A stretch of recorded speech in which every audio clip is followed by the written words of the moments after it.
ఓం నారాయణ ఆదినారాయణ, ఓం నారాయణ ఆదినారాయణ, ఓం నారాయణ ఆదినారాయణ. జై గురుదేవ.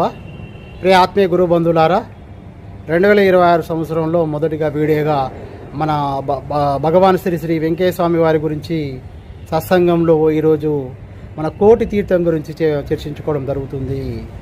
మనకు భగవాన్ వెంకయ్య స్వామి తిరిగిన ప్రాంతాల్లో పట పెనబద్వేలు తిప్ప తర్వాత కోటి తీర్థం అనేది చాలా ఇష్టమైన ప్రాంతం.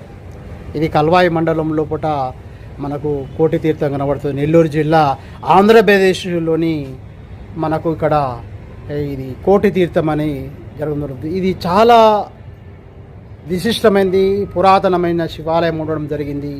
దీని చరిత్ర గొప్పది. ఆ రకంగా కోటి రాజు అనేటైనే పెన్నా నది సమీపంలో మనకు ఓ రోజు